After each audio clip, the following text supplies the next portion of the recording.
इसके बाद वाला दहाई, इसके बाद दुबार गांव में ये क्रीड़ा का विशेष विद्यालय है। ये बच्चे अपने खानदान की पहली पढ़ने वाली पीढ़ी है और सब के सब विशेष ढंग से प्रशिक्षित अध्यापकों से पढ़ रहे हैं। ऐसे अध्यापक जो मानते हैं कि शिक्षा मनोरंजन भी है। ना बाबा ना, तुम पकड़ लोगी, तुम खा जाओगी। खेल खेल में सीखने को बढ़ावा देकर बच्चों को उनके हुनर बढ़ाने का मौका दिया जाता है। दम घोटू माहौल में खून पसीना एक करने की बजाय ये बच्चे गणित और ज्यामिति सीखते हैं, चंद्र ग्रहण और अटलांटिक के बारे में समझते हैं। अटलांटिक महासागर यहाँ है और एशिया भारत सरकार की राष्ट्रीय बाल श्रमिक परियोजना उन बच्चों को छोटा सा वजीफा देती है जो मजदूरी करना छोड़कर स्कूल में भर्ती हुए हैं। क्रीड़ा से मिलने वाला सरकारी वजीफा सीधा बच्चों के नाम खुले बैंक के खाते में जाता है। क्रीड़ा के हर बच्चे को महीने के महीने बैंक से वजीफे का पैसा मिलता है। दोपहर को हर बच्चे को स्कूल में पौष्टिक खाना दिया जाता है। स्कूलों का ये स्वस्थ माहौल निश्चित रूप से करघों पर काम करते दम घोटू उबाऊ वातावरण के मुकाबले बहुत रोचक है। विद्यार्थी 3 साल तक इन विशेष विद्यालयों में बिताकर सरकारी स्कूल में सीधे 6ठी कक्षा में जा सकते हैं।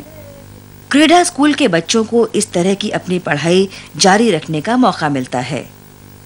राम शकल क्रीड़ा में पढ़ने वाले सबसे पहले वाले बच्चों में से एक है। आज वो रोज 10 मील साइकिल चलाकर पोवारी के हाई स्कूल में जाता है। क्रीड़ा की बदौलत वो इस कक्षा में वनस्पति शास्त्र पढ़ पा रहा है, वरना आज भी कहीं गलीचा बुन रहा होता। करघा मालिकों के लिए क्रीड़ा स्कूलों का मतलब था सस्ते और दब्बू कारीगरों से हाथ धोना।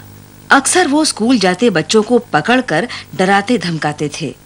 रमेश कुमार आज भी भूला नहीं है। शुरू में पढ़ने जाता था मैं तो हमारा बस्ता छीन लेता था, गलीचे वाला मालिक छीन लेता था, कहता था कि तुम पढ़ने मत जाओ और हमारा गलीचा बीनो। हाथ खींचता था पकड़ करके जी, कहता था कि तुम्हारे पिता को भी ले जाएंगे, थाना में बंद कर देंगे। पर इन धमकियों के अलावा करघा मालिकों के बस में और कुछ भी न था। इसकी वजह ये थी क्रीड़ा का साथ पा वो सब लोग एकजुट हो गए थे जो अब तक दबे हुए थे। इसके जुलूसों में भीड़ होती। सबको शिक्षा, सबको प्यार, हर बच्चे का है अधिकार। बाल मजदूरी बंद करो, बच्चों को शिक्षा दो, बाल मजदूरी बंद करो। ग्रामीण समुदायों को इकट्ठा कर उनमें जागृति पैदा करना क्रीड़ा के कार्यक्रम का सबसे बड़ा उद्देश्य था।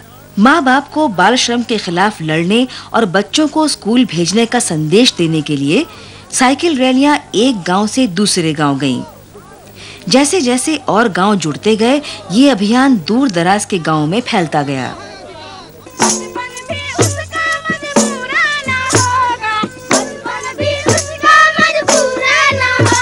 स्कूल जाने वाले नए बच्चों ने नुक्कड़ नाटकों के माध्यम से बाल मजदूरी के नुकसान और पढ़ाई की महत्ता के बारे में बताया।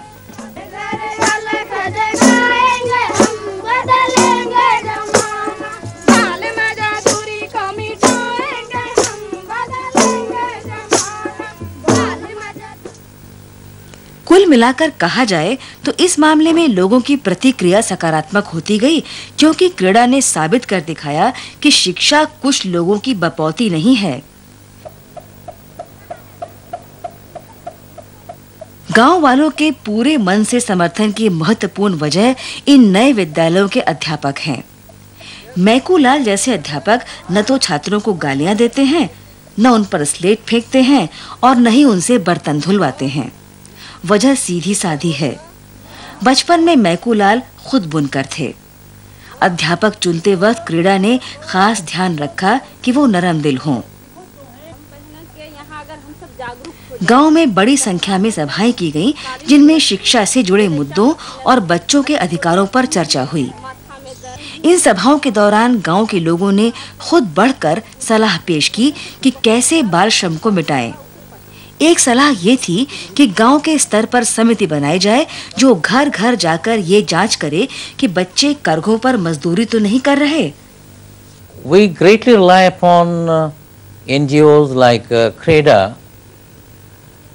I consider them as our eyes and ears. CREDA जैसी एनजीओ पर हमें पूरा भरोसा है, वही हमारे आंख कान हैं।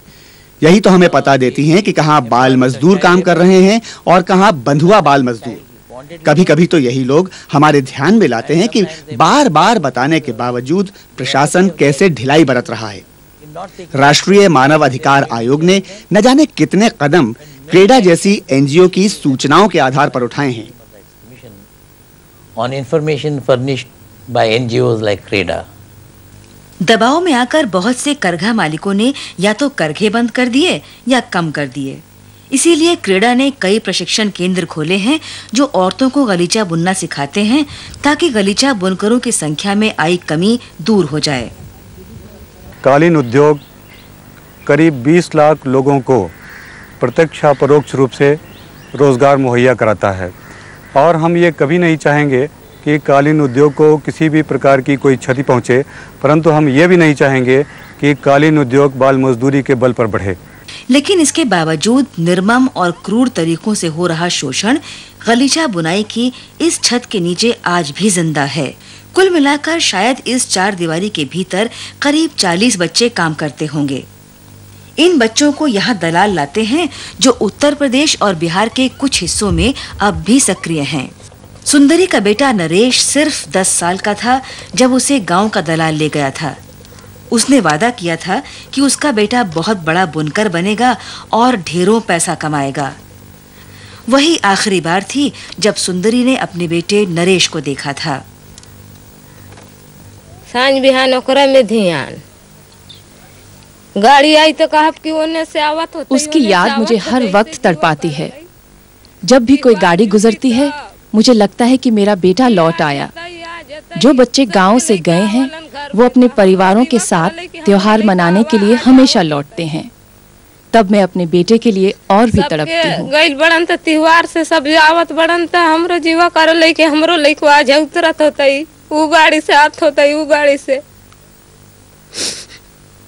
सुंदरी उत्तर प्रदेश के सोनभद्र जिले के भगाड़ू गांव में रहती है। कुछ साल पहले तक गांव के बच्चों की इस तरह से काम में भर्ती आम बात थी। अरे बहुत बच्चों गए हैं कि सर उसका कौन लिखा पढ़ा के गिना है कि कितना गया कौन। बहुत भारी छत्र है, बहुत भारी छत्र है। तो यहाँ का लड़का बहुत दूर गए हैं उधर शहर में गलीचा बिनने के लिए। क्रेडा ने इस इलाके में कुछ विशेष विद्यालय खोले। जैसा मिर्जापुर में हुआ, यहाँ भी माँ बाप का रुख बदलने लगा। वो चाहते हैं कि उनके बच्चे पढ़ें लिखें। वो नहीं चाहते कि उनके बच्चे दूर दराज गांव में करघों पर काम करने जाएं। क्रेडा की कुछ मदद से बहुत से माँ बापों ने अपने बच्चों को वापस लाने का कदम उठाया। तूफानी ऐसा ही एक लड़का है जिसे वापस लाया गया है। ये क्रेडा के एक स्कूल में पढ़ता है। वो उन दिनों की तकलीफ भूला नहीं है। हम लोग काम दिया कि काम करना है 3 बजे से फिर 10 बजे रात तक हम लोग करते थे। फिर खाना बनता था 10 बजे फिर खाए तो वो खाना बढ़िया नहीं मिलता था। हम लोग के पेशाब करने जाते थे हम लोग ना, तो कहता कि भाग जाएगा, डंडा लेके जाओ। पीछे पीछे नौकर को बैठाता हम लोग के पीछे। क्रेडा तूफानी जैसे बच्चों को गांव-गांव ले जाकर बाल मजदूर की तरह उनकी आप बीती सबको सुनवाती है और नए स्कूलों को लेकर अच्छे अनुभव भी। आज गांव वाले किसी दलाल को इस इलाके में फटकने नहीं देते क्योंकि उन्हें पढ़ने की कीमत पता चल गई है। हम लोग इतना कड़ाई किए हैं एकता बनकर। जितने ही बच्चा पढ़ रहे हैं करेटा में वो सब लोग हम लोग एकता हो गए हैं कि इस गांव में हमारे गांव के अंदर कोई न ढूंढने पावे गलीचा बिनने के लिए। तो कंपनी जो है डर के मारे यहाँ नहीं आते हैं।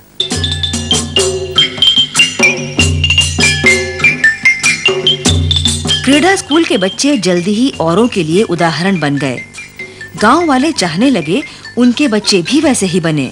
गंगा सैर गांव की कुंती देवी क्रेडा स्कूल के असर के बारे में बताती है। जब क्रेडा संस्था में जाए लगन लड़का तो एक कही कि उन्हें अपने देह। जब बच्चे क्रीड़ा के स्कूलों में जाने लगे तो वो अपनी साफ सफाई का आचार व्यवहार का ध्यान रखने लगे। सिर्फ अपने भाई बहन नहीं बल्कि और बच्चों पर भी उनका असर पड़ने लगा। माँ बाप को भी पढ़ाई की कीमत समझ में आने लगी और उन्होंने अपने बच्चों को स्कूल में भर्ती करवाना शुरू कर दिया। यह देखकर बाकी गांव वाले अपने बच्चों को स्कूल भेजने लगे। के देख कमाना की करे 2 ठे 4 ठे घरे बैठा रहे सब जाए लगे स्कूल। रानीबरी गांव क्रीड़ा स्कूलों के दोहरे असर का जीता जागता नमूना है। क्रीड़ा स्कूल के शुरू होने के कुछ दिन बाद ही उसके बराबर में एक नया स्कूल बना। ये सरकारी प्राथमिक स्कूल रानीबरी गांव के निवासी अजीमुल्लाह द्वारा दान की गई जमीन पर बना है। क्रीड़ा स्कूल खुले के बाद हमारे सबके यहाँ स्कूल तो रहे। हमारे गांव में प्राइमरी स्कूल नहीं था और क्रीड़ा स्कूल सिर्फ उन बच्चों के लिए था जो करघों से छुड़ाकर लाए गए थे। हम और बच्चों के लिए भी स्कूल चाहते थे, तो हम सरकारी दफ्तर में गए और मैंने इस तरह का स्कूल बनाने के लिए अपनी जमीन दे दी और इस तरह ये स्कूल बना। तो वो ना हमारे यहाँ स्कूल बनवाए। क्रीड़ा के पास ऐसी ढेरों ढेर चिट्ठियां आती रहती हैं कि उनके इलाके में भी ऐसा ही एक विशेष विद्यालय खोला जाए। साफ है कि क्रीड़ा स्कूल बाल बुनकरों को पढ़ाने के अलावा भी बहुत कुछ कर रहा है। बड़े पैमाने पर शिक्षा के महत्व को समझाने का काम भी क्रीड़ा ने किया है। उसी का असर है कि गांव वाले अपने बच्चों की पढ़ाई पर खास ध्यान दे रहे हैं, जैसा कि दोबहा देवघट्टा में हुआ। यहाँ क्रीड़ा द्वारा बन रहे इस स्कूल में गांव वालों ने अपनी तरफ से इमारत के लिए कुछ सामान दिया और कुछ श्रमदान किया। यही नहीं, स्कूल की जमीन भी गांव के 11 लोगों ने मिलकर दी है। श्रीनाथ उनमें से एक है। अब हम लोग तो पढ़े लिखे नहीं, अगर हो सकता था। जी हम सब अनपढ़ हैं। हमने सोचा हमारे बच्चे पढ़ लिख जाएं तो हमारी तरह तकलीफ तो नहीं झेलेंगे, इसलिए हम कुछ लोगों ने स्कूल के लिए जमीन दे दी। अपन जमीन स्कूल में दे दिया। नया स्कूल बाल बुनकरों के लिए बने क्रीड़ा के इस विशेष विद्यालय से कोई 500 मीटर दूर है। ये उन बच्चों के लिए है जो दिन भर जानवर चराते हैं, खेतों और घरों में काम करते हैं और करघों से जुड़े दूसरे काम करते हैं। 10 साल हुए क्रीड़ा ने बाल बुनकरों के लिए ये पहला विशेष विद्यालय खोला था। तब क्रीड़ा को ही माँ बाप को तैयार करना पड़ा था कि वो अपने बच्चों को करघों से उठाकर स्कूल भेजें। लेकिन आज गांव के समुदाय ही ग्राम पंचायतों की मदद से नए स्कूल बनाने की दिशा में काम कर रहे हैं। इस क्षेत्र में करीब 65% बच्चे स्कूल से बाहर हैं, जिसमें लड़कियों की तादाद ज़्यादा है, जिससे जाहिर होता है कि ये बच्चे कहीं न कहीं बाल श्रम में लगे हुए हैं। समुदाय के द्वारा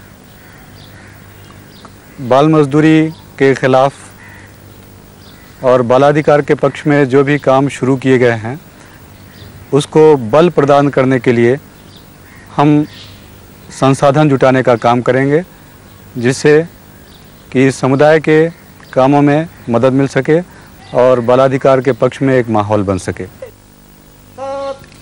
मिर्जापुर और सोनभद्र में क्रीड़ा स्कूलों ने इस बात को गलत साबित कर दिया है कि गरीब लोग अपने बच्चों को तभी स्कूल भेजेंगे जब उनकी आमदनी बढ़ेगी, और ये भी कि बाल श्रम भारत जैसे गरीब देश की मजबूरी है।